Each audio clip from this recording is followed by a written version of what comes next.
ஒரு காட்டுல பலவிதமான பறவைகள் பறந்துகிட்டு இருந்துச்சு. அந்த காட்டுக்கு ராஜாவா இருந்தது ஒரு பெரிய கிளி. அந்த பறவைகள்ல ஒண்ணுதான் டீனோ குருவி. அது மரத்துல அதோட சின்ன கூட்டுல வாழ்ந்துகிட்டு இருந்துச்சு.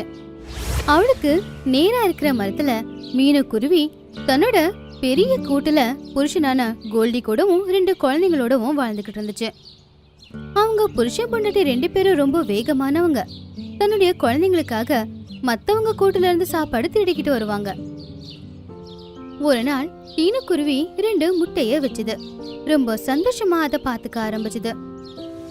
ஒரு நாள் ரொம்ப பயங்கரமான மழை பெய்ய ஆரம்பிச்சுது. அப்போ எவ்வளவு இருட்டா இருந்துச்சுன்னா யாரு எங்க இருக்கான்னு யார் கண்ணுக்குமே தெரியல. அடுத்த நாள் காலையில எழுந்துச்சு பார்த்தா கூட்டை பார்த்து டீனு ரொம்பவே ஆச்சரியப்பட்டுச்சு. ஏன்னா கூட்டுல அதை வச்ச 2 முட்டை மட்டும் இல்லாம இப்போ 3ஆவதாவும் ஒரு முட்டை வந்து இருந்துச்சு. அந்த முட்டை பாக்குறதுக்கு அப்படியே தங்கம் மாதிரியே இருந்துச்சு.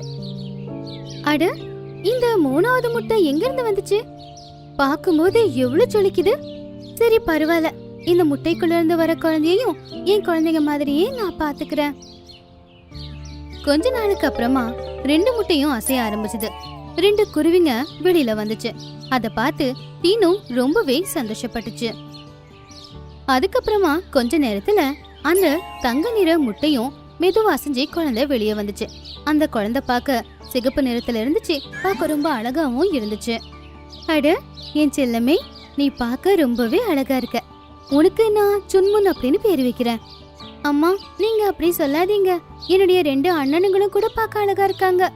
சரிப்பா, அந்த முட்டை ஓடுக்குள்ள இருந்து நீ வெளியில வா. இல்லம்மா, என்னால இந்த ஓட்டை விட்டு வெளியில வர முடியாது. ஆனா ஏப்பா? டைம் வரும்போது நான் உங்களுக்கு சொல்றேம்மா. சரி, அது உன்னுடைய விருப்பம். நான் உங்க எல்லாருக்காகவும் போய் முதல்ல சாப்பாடு எடுத்துட்டு வரேன். ரொம்ப தேடினதுக்கு அப்புறமா அதுக்கு ஒரு 3 தானியம் கிடைச்சது. நல்லதா போச்சு, என்னுடைய குழந்தைங்களுக்கு 3 தானியமாவது கிடைச்சது. இன்னைக்கு நான் பட்னியாவே இருக்கேன். முதல்ல குழந்தைங்களுக்கு கொண்டு போய் கொடுக்கலாம். அப்படி யோசிச்சு அது அந்த 3 தானியங்களையும் அங்கிருந்து எடுத்துக்கிட்டு தன்னுடைய கூட்டுக்கு எடுத்துட்டு போச்சு. பசங்களா, உங்களுக்காக சாப்பாடு எடுத்துட்டு வந்திருக்கேன். எல்லாரும் ஒன்னொன்னு சாப்பிடுங்க. ஆனா அம்மா, நீங்க என்ன சாப்பிடுவீங்க? இதுல 3 தானியம் தானே இருக்கு. நான் வர வழியிலேயே சாப்பிட்டுட்டேன். இப்போ நீங்க சாப்பிடுங்க. அதை கேட்டதும் எல்லார விட முதல்ல சுன்முன் தான் அம்மா சொன்னபடி ஒரு தானியத்தை எடுத்து சாப்பிட்டான். ஆனா அவன் ஒரு தானியத்தை சாப்பிட்ட உடனே அங்க 2 தானியம் வந்துருச்சு. அதுல ஒண்ணு சாப்பிட்டதும் அங்க இன்னும் 2 தானியம் வந்துச்சு. அத பார்த்து எல்லாரும் ஆச்சரியப்பட்டாங்க. மொத்தமா இப்போ 5 தானியம் இருந்துச்சு. இது எப்படி நடந்துச்சு? அம்மா, நான் மந்திர ஓடுக்குள்ள இருந்து வந்தவன். அதனால எனக்கு மந்திர சக்தி இருக்கும் இல்லையா? அதனாலதான் நான் என்ன சாப்பிட்டாலும் அது 2 மடங்கு ஆகுது போல. எனக்கு அப்படிதான் தோணுது. அதை கேட்டதும் எல்லாருமே ரொம்ப சந்தோஷப்பட்டாங்க. டீனு குழந்தைங்க எல்லாருக்குமே சாப்பாடு கொடுத்து 2 தானியத்தை அவ்வளவு வயிறார சாப்பிட்டா. உனக்கு ரொம்ப ரொம்ப நன்றிப்பா. இனிமே நாம யாரும் பட்னியா இருக்க போறது இல்ல. எல்லாத்துக்கும் காரணம் நீ மட்டும்தான். ஆனா பக்கத்துல இருந்து மீனுவோட புருஷனும் அதை எல்லாத்தையும் பாத்துக்கிட்டு இருந்தாங்க. மீனு, இந்த குழந்தை நம்ம வீட்டுல தான் இருக்கணும். இன்னைக்கு நம்ம வீட்டுக்கு வர்ற மாதிரி நான் ஏற்பாடு பண்றேன் அப்படி சொல்லி அது சிரிச்சுது. அன்னைக்கு நைட்டு யாருக்கு தெரியாம மகாராஜாவோட ரூமுக்குள்ள போச்சு. அந்த நேரத்துல மகாராஜா படுக்கையில படுத்து தூங்கிக்கிட்டு இருந்தாரு. அவருக்கு சாப்பாடு கொடுக்கறதுக்காக அங்க ஒரு பாத்திரம் இருந்துச்சு. கோல்டி அதோட காலால அந்த பாத்திரத்தை மெதுவா தூக்குச்சு. அதுக்கப்புறம் அங்கிருந்து பறந்து போச்சு.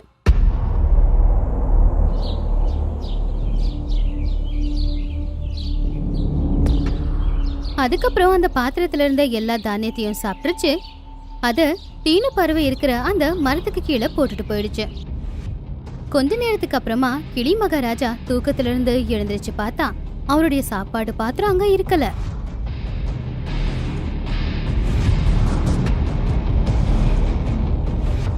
அதுக்கப்புறமா அவரு காடெல்லாம் சுத்த ஆரம்பிச்சாரு. அந்த பாத்திரம் இருந்த மரத்துக்கு மேல டீனுவோட குடும்பம் தான் இருந்துச்சு. அவரு ரொம்பவே கோவப்பட்டாரு. அந்த மரத்தோட கிளையில போய் உக்காந்தாரு. கோவமா சொன்னாரு, டீனு பறவையே, உனக்கு எவ்வளவு தைரியம் இருந்தா என்னோட சாப்பாட்டை தேடி இருப்ப நீ? இல்ல மகாராஜா, நான் உங்களுடைய சாப்பாடு திருடவே இல்ல. அப்போ கோல்டி அங்க பறந்து வந்துச்சு. அது சொல்லுச்சு, ராஜா, இவ பொய் சொல்றா. நான் என்னோட கண்ணார பார்த்தேன். இவ சாப்பாடு திருடிக்கிட்டு அவளோட கூண்டுக்கு போனா. அப்புறம் குழந்தைங்களுக்கு சாப்பாடு கொடுத்தா. அதுக்கப்புறம் கீழே வீசிட்டா. இதை கேட்டு எல்லாருமே ஷாக் ஆனாங்க. டீனுவோட குழந்தைங்கள சொன்னாங்க அவன் பொய் சொல்றான்னு. ஆனா ராஜாவுக்கு அவங்க பேச்சுல நம்பிக்கை வரவே இல்லை. நீ இப்பவே ஏன் கூட வா, நீ தண்டிக்கப்படுவாய். டீனு ரொம்பவே கவலையா ராஜாவுக்கு பின்னாடியே போச்சு. ஏன்னா அவரு ராஜா. ராஜா சொன்னதை டீனுவால மீற முடியாது. அவங்க போனதுக்கு அப்புறமா கோல்டி சுன்முன் கிட்ட சொல்லுச்சு, ஓ சின்முன், உனக்கு சாப்பாடு போடுறவங்க ஜெயிலுக்கு போயிட்டாங்க. நீ என் கூட எங்க வீட்ல இருக்கிறியா? அதை கேட்டதும் சுன்முனுக்கு புரிஞ்சு போச்சு இது எல்லாத்துக்கும் காரணம் இவன் தானு. சரி, நான் நாளைக்கு உங்க வீட்டுக்கு தூங்குறதுக்கு வரேன். இப்ப நீங்க உங்க வீட்டுக்கு போங்க. அப்படி சொல்லி அது அதோட கூட்டுக்குள்ள போயிடுச்சு. அண்ணன் அம்மா தான் போயிட்டாங்க. நீங்களும் எங்களை விட்டுட்டு போயிடுவீங்களா?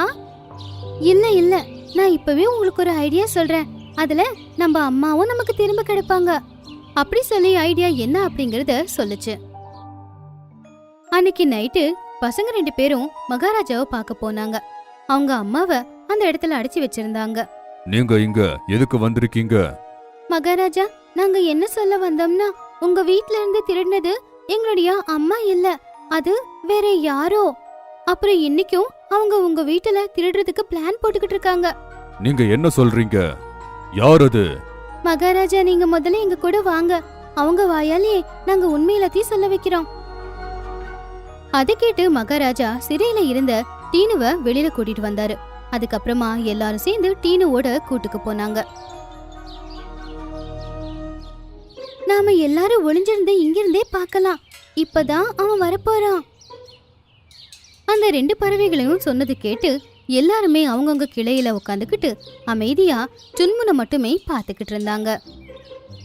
சுன்முன் உடனே கோல்டிய கூப்பிட்டுச்சு. அப்ப கோல்டி ஒரே நிமிஷத்துல அங்க வந்துட்டான். சொல்லு குழந்தை, நீ என் கூடவே என் வீட்லயே இருக்கிறியா? முதல்ல நான் சொல்றத செய்யுங்க. எனக்கு பசிக்குதுன்னு நான் கேட்டா கிளிராஜாவோட சாப்பாடு எடுத்துட்டு வந்து எனக்காக கொடுப்பீங்களா? கண்டிப்பா. ஆனா நான் எப்படி நம்புறது நீங்க உண்மையே தான் சொல்றீங்க அப்படின்னு? அட, உண்மையை சொல்ல போனா கிளி மகாராஜா கிட்ட நான் தான் சாப்பாட்டை திருடுனேன். அதுக்கப்புறம் பழிய 3 பேர்ல போட்டேன். அதெல்லாம் எதுக்குன்னா, நீ என் வீட்டுக்கு வரணும்னு. நீ இந்த சின்ன கூண்டுல இருக்கிறத பார்த்தா எனக்கு ரொம்ப வருத்தமா இருக்கு. இதை எல்லாத்தையுமே கேட்டதும் கிளியில உட்கார்ந்திருந்த ராஜாவுக்கு ரொம்ப கோவம் வந்துச்சு. அதுக்கப்புறமா எல்லா பறவைகளும் கீழே இருக்கிற கிளையில வந்து உக்காந்துட்டாங்க. அவங்க எல்லாரையும் பார்த்ததும் கோல்டி பயந்து போச்சு. ராஜா, நீங்க?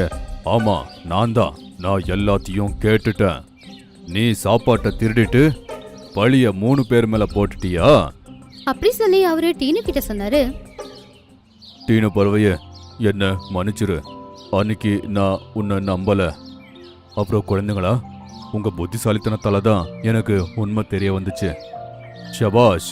அதை கேட்டு எல்லாரும் சந்தோஷப்பட்டாங்க. அப்புறம் கோல்டி, நீ ஏன் கூட வா. கொஞ்ச நாட்களுக்கு கைதியா இருந்தா உனக்கு மண்டைக்கு வரைக்கும். இளையராஜா கோல்டிய அவரு கூடவே கூட்டிட்டு போனாரு. அதுக்கப்புறமா கோல்டிய ஜெயில போட்டு அடைச்சு வச்சிட்டாரு. அதுக்கப்புறமா எந்த பிரச்சனையும் இல்லாம டீனு, சுன்முன் அப்புறம் 2 தம்பி பறவைகளும் சந்தோஷமா வாழ்ந்துகிட்டு இருந்தாங்க.